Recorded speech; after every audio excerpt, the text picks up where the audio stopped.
ಮುಂಬರುವ 2028ರ ಕರ್ನಾಟಕ ವಿಧಾನಸಭೆ ಚುನಾವಣೆಯನ್ನ ಕಾಂಗ್ರೆಸ್ ಪಕ್ಷವು ಮಾಜಿ ಮುಖ್ಯಮಂತ್ರಿ ಸಿದ್ದರಾಮಯ್ಯ ಅವರ ನೇತೃತ್ವದಲ್ಲಿಯೇ ಎದುರಿಸಲಿದೆ ಅಂತ ಲೋಕೋಪಯೋಗಿ ಸಚಿವ ಸತೀಶ್ ಜಾರಕಿಹೊಳಿ ಸ್ಪಷ್ಟಪಡಿಸಿದ್ದಾರೆ. ಬೆಳಗಾವಿಯಲ್ಲಿ ಸುದ್ದಿಗಾರರೊಂದಿಗೆ ಮಾತನಾಡಿದಂತ ಅವರು ಸಿದ್ದರಾಮಯ್ಯ ಅವರನ್ನ ಕಡೆಗಣಿಸುವ ಪ್ರಶ್ನೆಯೇ ಇಲ್ಲ, ಅವರ ನೇತೃತ್ವದಲ್ಲಿಯೇ ಪಕ್ಷ ಮುಂದಿನ ಚುನಾವಣೆ ಎದುರಿಸಲಿದೆ ಅಂತ ಹೇಳಿದರು. ಅಹಿಂದ ನಾಯಕತ್ವದ ಬಗ್ಗೆ ಈಗ ಯಾವುದೇ ಚರ್ಚೆ ಅಗತ್ಯವಿಲ್ಲ. ನಾಯಕತ್ವ ಬದಲಾವಣೆ ಎನ್ನುವುದು ಕಾಲಕಾಲಕ್ಕೆ ನಡೆಯುವ ಸಹಜ ಪ್ರಕ್ರಿಯೆ ಆಗಿದ್ದು, ಸದ್ಯ ಅನಗತ್ಯ ಚರ್ಚೆಗಳಿಗಿಂತ ಅಹಿಂದ ವರ್ಗವನ್ನ ಮತ್ತಷ್ಟು ಬಲಪಡಿಸುವುದೇ ಪಕ್ಷದ ಆದ್ಯತೆ ಆಗಿದೆ ಅಂತ ತಿಳಿಸಿದರು. ಇದೇ ವೇಳೆ ಕೆಪಿಸಿಸಿ ಅಧ್ಯಕ್ಷ ಬಿಕೆ ಹರಿಪ್ರಸಾದ್ ಅವರನ್ನ ಸಚಿವ ಸಂಪುಟಕ್ಕೆ ಸೇರಿಸಿಕೊಳ್ಳುವ ವಿಚಾರದ ಬಗ್ಗೆ ತಮಗೆ ಮಾಹಿತಿ ಇಲ್ಲ, ಆ ಕುರಿತು ಪಕ್ಷದ ಹೈಕಮಾಂಡ್ ಅಂತಿಮ ನಿರ್ಧಾರ ಕೈಗೊಳ್ಳಲಿದೆ ಅಂತ ಹೇಳಿದರು. ಸಂಪುಟ ವಿಸ್ತರಣೆ ಕುರಿತು ಪ್ರತಿಕ್ರಿಯೆ ಕೊಟ್ಟಂತ ಸತೀಶ್ ಜಾರಕಿಹೊಳಿ, ರಾಜ್ಯದ ಅತಿದೊಡ್ಡ ಜಿಲ್ಲೆ ಆಗಿರ್ತಕ್ಕಂಥ ಬೆಳಗಾವಿಗೆ ಹೆಚ್ಚಿನ ಸಚಿವ ಸ್ಥಾನಗಳು ಸಿಗಬೇಕೆಂಬ ನಿರೀಕ್ಷೆ ವ್ಯಕ್ತಪಡಿಸಿದ್ರು. ಒಟ್ಟಾರೆ 2028ರ ಚುನಾವಣೆಗೆ ಸಿದ್ದರಾಮಯ್ಯ ಅವರ ನಾಯಕತ್ವದ ಬಗ್ಗೆ ಯಾವುದೇ ಗೊಂದಲ ಇಲ್ಲ ಎಂಬ ಸಂದೇಶವನ್ನ ಸತೀಶ್ ಜಾರಕಿಹೊಳಿ ತಮ್ಮ ಹೇಳಿಕೆಯ ಮೂಲಕ ಸ್ಪಷ್ಟಪಡಿಸಿದ್ದಾರೆ. ಸತೀಶ್ ಜಾರಕಿಹೊಳಿಗೆ ಮುಂದೆ ಸಿದ್ದರಾಮಯ್ಯ ಸಾರಥ್ಯನೇ ಅಂತ ಹೇಳುವಂತ ಯಾವುದೇ ಪಾರ್ಟಿ ಅಧಿಕಾರ ಇಲ್ಲ, ಅದನ್ನು ಕಾಂಗ್ರೆಸ್ ಹೈಕಮಾಂಡ್ ಹೇಳಬೇಕು. ಆದ್ರೆ ಎಲ್ಲ ಒಂದ್ ಕಡೆ ಇನ್ನೂ ಆ ಸಿದ್ದರಾಮಯ್ಯ ಅವ್ರನ್ನ ರಾಜಕೀಯವಾಗಿ ಚರ್ಚಿತ ವಿಷಯದಲ್ಲಿ ಇಟ್ಕೋಬೇಕು ಅನ್ನೋ ಅಷ್ಟೇ. ಅಂದ್ರೆ we are against D K Shivakumar ಅಂತಾನೋ ಇಲ್ಲ ಸಿದ್ದರಾಮಯ್ಯನವ್ರನ್ನ ನಾವು ಕಡೆಗಣಿಸಿಲ್ಲ ಅಂತ ಏನೋ ಹೇಳಕ್ ಆ ಹೇಳಿಕೆಯನ್ನು ಕೊಟ್ಟಿರ್ತಾರೆ. ಬಟ್ 2028ರ ಚುನಾವಣಾ ಸಾರಥ್ಯ ಡಿ ಕೆ ಶಿವಕುಮಾರ್ ಸಿಎಂ ಆಗಿ, ಬಿ ಕೆ ಹರಿಪ್ರಸಾದ್ ಅಧ್ಯಕ್ಷರಾಗಿ, ಕೇಂದ್ರದಿಂದ ರಾಹುಲ್ ಗಾಂಧಿ ಅವರು, ಪ್ರಿಯಾಂಕಾ ಗಾಂಧಿ ಎಂದಿನಂತೆ ಪ್ರಚಾರಕ್ಕೆ ಬರ್ತಾರೆ. ಆದ್ರೆ ಸಿದ್ದರಾಮಯ್ಯನವ್ರು ಮತ್ತೆ ಖಾಲಿ ಚಕ್ರ ಕಟ್ಕೊಂಡು ಕಾಂಗ್ರೆಸ್ ಪಾರ್ಟಿನ ಅಧಿಕಾರಕ್ಕೆ ತರಕಂತೂ ಅವ್ರು ಪ್ರಚಾರ ಮಾಡಲ್ಲ, ಅದಾಗಲ್ಲ. ಅದು ಎಲ್ರಿಗೂ ಗೊತ್ತಿರತಕ್ಕಂಥ ವಿಷಯ. ಕಾಯ ವಾಚ ಮನಸ್ಸ ಸಂಪೂರ್ಣವಾಗಿ ಎಲ್ಲಾ ರೀತಿಯಲ್ಲೂ ಸಿದ್ದರಾಮಯ್ಯ ತಾನು ಮುಖ್ಯಮಂತ್ರಿ ಆಗ್ಬೇಕಾದ್ರೆ ಓಡಾಡದ್ರಲ್ಲ, ಆ ಮಟ್ಟಿಗೆ ಯಾವುದೇ ರೀತಿಯ ಓಡಾಟದ ಲಕ್ಷಣ ಕಾಣ್ತಾ ಇಲ್ಲ. ಅವರು ಅಧಿಕಾರವನ್ನ ಹಸ್ತಾಂತರ ಮಾಡಿದ್ಮೇಲೆ ಯಾವುದೇ ರೀತಿಯ ದೊಡ್ಡ ಮಟ್ಟದ ಹೇಳಿಕೆಗಳಿಲ್ಲ ಅವರಿಂದ. ಸೊ ಆ ಕಾರಣಕ್ಕೆ ಕರ್ನಾಟಕ ಬಿಜೆಪಿ ಒಳಗಿನ ಆಂತರಿಕ ಅಸಮಾಧಾನ ಮತ್ತೆ ಬೀದಿಗೆ ಬಂದಿದ್ದು ಹಿರಿಯ ಮುಖಂಡ ಬಸನಗೌಡ ಪಾಟೀಲ್ ಯತ್ನಾಳ್ ಪಕ್ಷದಿಂದ ಆಚೆ ಇದ್ದಾರೆ. ಅವರು ಪಕ್ಷದ ರಾಜ್ಯಾಧ್ಯಕ್ಷ BY ವಿಜಯೇಂದ್ರ ವಿರುದ್ಧ ನೇರ ಸಮರ ಸಾರಿದ್ದಾರೆ.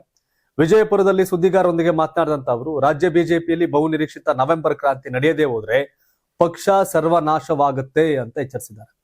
ವಿಜಯೇಂದ್ರ ಅವರ ಸಾರಥ್ಯದಲ್ಲೇ ಮುಂದುವರೆದ್ರೆ ರಾಜ್ಯದಲ್ಲಿ ಕಮಲ ಪಾಳೆಯ ತನ್ನ ಅಸ್ತಿತ್ವವನ್ನೇ ಕಳೆದುಕೊಳ್ಳಲಿದೆ ಅಂತ ಅವರು ಆತಂಕ ವ್ಯಕ್ತಪಡಿಸಿದರು.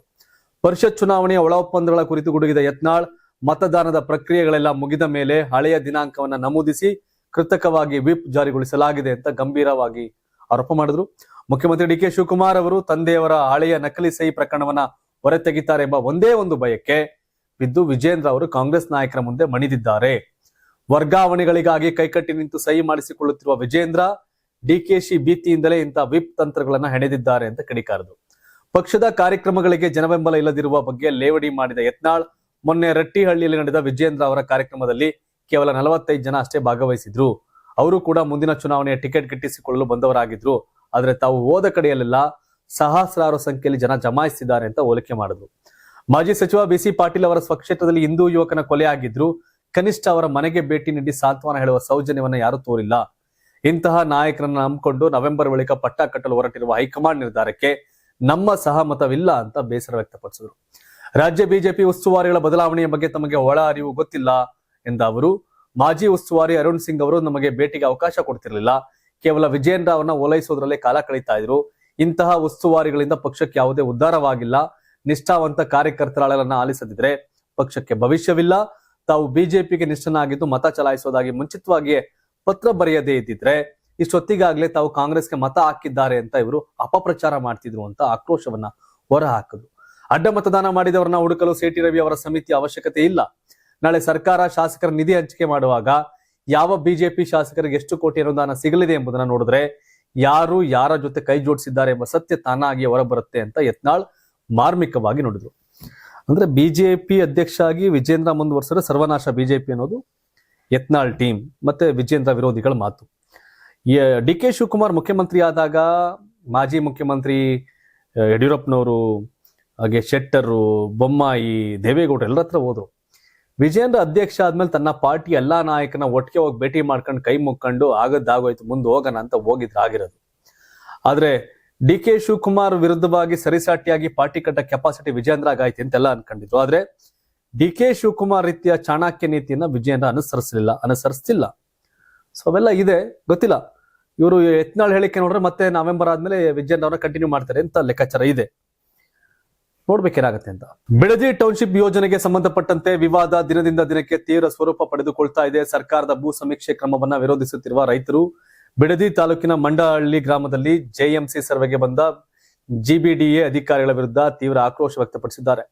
ಯಾವುದೇ ಕಾರಣಕ್ಕೂ ಸರ್ವೆ ನಡೆಸೋಕೆ ಅವಕಾಶ ನೀಡೋದಿಲ್ಲ ಅಂತ ಪಟ್ಟು ಹಿಡಿದ ರೈತರು ಅಧಿಕಾರಿಗಳ ವಾಹನವನ್ನ ಸುತ್ತುವರೆದು ಪ್ರತಿಭಟನೆ ನಡೆಸಿದರು. ಪರಿಸ್ಥಿತಿ ಉದ್ವಿಗ್ನಗೊಂಡ ವೇಳೆ ಕೆಲವು ರೈತರು ಮಹಿಳೆಯರು ಪೊರಕೆಯಿಂದ ಅಧಿಕಾರಿಗಳ ವಾಹನಕ್ಕೆ ಹೊಡೆದು ಆಕ್ರೋಶ ವ್ಯಕ್ತಪಡಿಸಿದರು. ಸ್ಥಳದಲ್ಲಿದ್ದ ಪೊಲೀಸರು ಪರಿಸ್ಥಿತಿ ನಿಯಂತ್ರಿಸಲು ಹರಸಾಹಸ ಪಟ್ಟರು. ಘಟನೆ ಬಳಿಕ ಜಿಲ್ಲಾ ಪೊಲೀಸ್ ವರಿಷ್ಠಾಧಿಕಾರಿ ಶ್ರೀನಿವಾಸ್ ಗೌಡ ಸ್ಥಳಕ್ಕೆ ಭೇಟಿ ನೀಡಿ ರೈತರೊಂದಿಗೆ ಮಾತುಕತೆ ನಡೆಸಿದ್ರು. ಅಧಿಕಾರಿಗಳ ಕರ್ತವ್ಯಕ್ಕೆ ಅಡ್ಡಿಪಡಿಸಬಾರದು ಹಾಗೂ ಕಾನೂನನ್ನು ಕೈಗೆತ್ತಿಕೊಳ್ಳಬಾರದು ಅಂತ ಮನವಿ ಮಾಡಿದ್ರು. ಅಲ್ಲದೆ ಅಧಿಕಾರಿಗಳ ಮೇಲೆ ಹಲ್ಲೆ ನಡೆಸಿದರೆ ಕಾನೂನು ಕ್ರಮ ಕೈಗೊಳ್ಳಲಾಗುವುದು ಅಂತ ಎಚ್ಚರಿಕೆ ಕೊಟ್ಟರು. ಇನ್ನೊಂದೆಡೆ ಕಳೆದ ಸುಮಾರು 500 ದಿನಗಳಿಂದ ಬಿಡದಿ ಟೌನ್ಶಿಪ್ ಯೋಜನೆ ವಿರುದ್ಧ ನಡೀತಿರ್ತಕ್ಕಂಥ ರೈತರ ಹೋರಾಟಕ್ಕೆ ಕೇಂದ್ರ ಸಚಿವ ಎಚ್ ಡಿ ಕುಮಾರಸ್ವಾಮಿ ಬೆಂಬಲ ವ್ಯಕ್ತಪಡಿಸಿದ್ದಾರೆ. ರೈತರ ಪ್ರತಿಭಟನೆ ಯಾವುದೇ ಕಾರಣಕ್ಕೂ ಹಳಿ ತಪ್ಪಬಾರದು, ಸರ್ಕಾರದ ಪ್ರಚೋದನೆಗೆ ಒಳಗಾಗದೆ ಕಾನೂನಿನ ಚೌಕಟ್ಟಿನಲ್ಲಿ ನ್ಯಾಯಕ್ಕಾಗಿ ಹೋರಾಟ ಮುಂದುವರಿಸಬೇಕು ಅಂತ ಅವರು ಕರೆ ಕೊಟ್ಟರು. ಪೊಲೀಸ್ ಇಲಾಖೆಯ ಅಧಿಕಾರಿಗಳಿಗೂ ಎಚ್ಚರಿಕೆ ನೀಡಿರ್ತಕ್ಕಂಥ ಕುಮಾರಸ್ವಾಮಿ ಸರ್ಕಾರದ ಒತ್ತಡಕ್ಕೆ ಮಣಿದು ಶಾಂತಿಯುತವಾಗಿ ಪ್ರತಿಭಟಿಸುತ್ತಿರುವ ರೈತರ ವಿರುದ್ಧ ಯಾವುದೇ ದೌರ್ಜನ್ಯ ನಡೆಸಬಾರದು ಅಂತ ಹೇಳಿಕೆಯನ್ನು ಕೊಟ್ಟರು.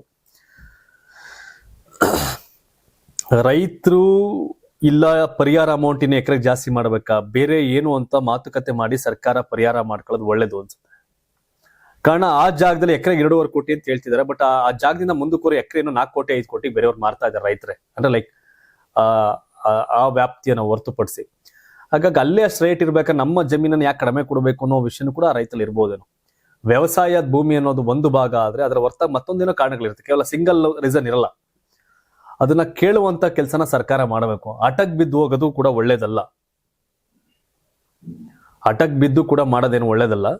ಬಟ್ ಅವ್ರನ್ನ ಕೇಳಿ ಮತ್ತೊಂದ್ ಕಡೆ ಒಂದೇ ಒಂದು ರೀಸನ್ ಇಲ್ಲ, ಬರೀ ನಾವು ವ್ಯವಸಾಯ ಮಾಡಕ್ ಭೂಮಿ ಇಲ್ಲ ಬಿಡಲ್ಲ ಅನ್ನೋದಷ್ಟೇ ಅಲ್ಲ, ಇನ್ನೇನೋ ಬಲವಾದ ಕಾರಣಗಳಿದೆ. ಅದನ್ನ ಮಾತಾಡುವಂತ ಕೆಲಸವನ್ನ ಕಾಂಗ್ರೆಸ್ ನಾಯಕರು ಮಂತ್ರಿಗಳು ಸಿಎಂ ಮಾಡಬೇಕು.